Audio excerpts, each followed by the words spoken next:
अंधों के शक में एक व्यक्ति ने अपनी पत्नी को मौत की नींद सुला दिया है। ये दावा है पुलिस का। मामला है भिलाई छत्तीसगढ़ का, जहां एक व्यक्ति को ये संदेह था कि उसकी पत्नी के उसके एक पड़ोसी से अवैध संबंध हैं। एक दिन जब उस व्यक्ति ने अपनी पत्नी को उस पड़ोसी से बात करते देख लिया तो उस शक्की व्यक्ति ने अपनी पत्नी की हत्या ही कर दी। ये शव भिलाई के छावनी थाना क्षेत्र की रहने वाली संतोषी का है। संतोषी की हत्या का आरोप उनके पति रामनाथ सक्सेना पर लगा है। संतोषी के बेटे की माने तो पारिवारिक विवाद और शक में अंधे होकर उसके पिता ने उसकी मां को मौत के घाट ही उतार डाला। घर का मैटर था, झगड़ा लड़ाई चल रहा था 2-3 साल से।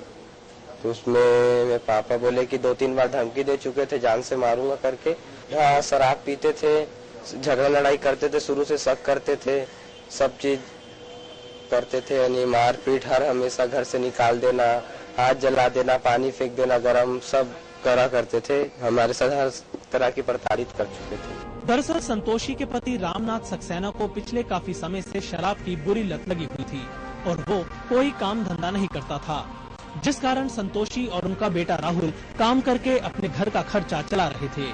लेकिन इसी बीच रामनाथ को ये शक हो गया कि उसकी पत्नी का चरित्र ठीक नहीं है और वो अक्सर इसको लेकर संतोषी के साथ झगड़ा करता रहता था।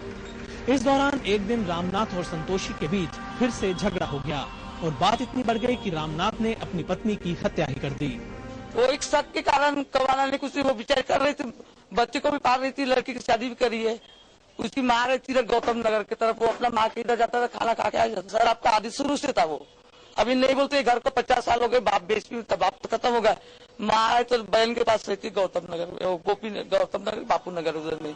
उधर इस मामले की जानकारी मिलने के बाद पुलिस ने आरोपी पति रामनाथ को गिरफ्तार कर लिया है और वो कार्रवाई में जुट गई है। ये खुर्सीपार देना बैंक के पास में रामनाथ सक्सेना है। उसने पारिवारिक घरेलू विवाद पर से अपनी पत्नी संतोषी सक्सेना का धारदार हथियार से हत्या कर दिया। प्रकरण पंजीबद्ध किया गया हत्या का, उसमें विवेचना की जाएगी। एक व्यक्ति द्वारा अपनी ही पत्नी के कत्ल की ये घटना बता रही है कि शक में अंधे इंसान को हैवान बनने में ज्यादा वक्त नहीं लगता और वो अपनों का ही खून बहाने से गुरेज नहीं करता। आंखों देखी के लिए भिलाई से कमल शर्मा।